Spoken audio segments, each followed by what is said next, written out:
right here in the president's city. In fact, he just flew out on Wednesday after his reelection.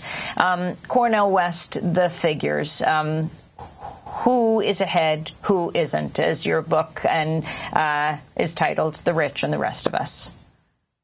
Well, one, I think that it's morally obscene and spiritually profane to spend $6 billion on elections, $2 billion on a presidential election, and not have any serious discussion.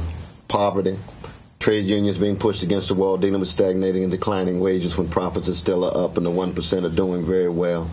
No talk about drones dropping bombs on innocent people. So we end up with such a narrow, truncated political discourse as the major problems: ecological catastrophe, climate change, global warming. So it's very sad. I mean, I'm glad there was not a right-wing takeover. But we end up with a Republican, a Rockefeller Republican and Blackface with Barack Obama.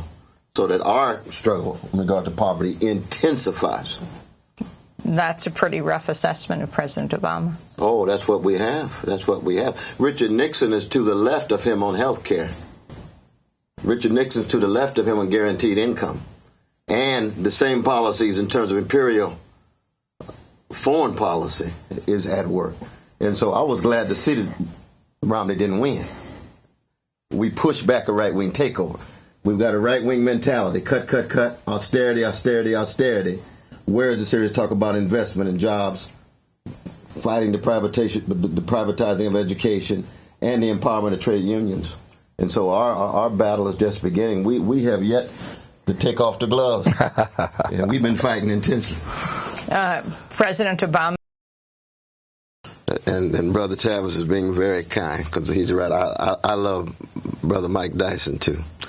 But we're living in a society where everybody's up for sale. Everything's up for sale. And he and Brother Sharpton and Sister Melissa and others, they have sold their souls for a mess of Obama pottage. And we invite them back to the black prophetic tradition after Obama leaves.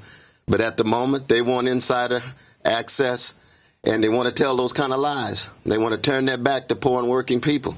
Well, and it's a sad thing to see them as apologists for the Obama administration in that way, given the kind of critical background that all of them have had at some point. Michael Eric Dyson isn't saying that Obama is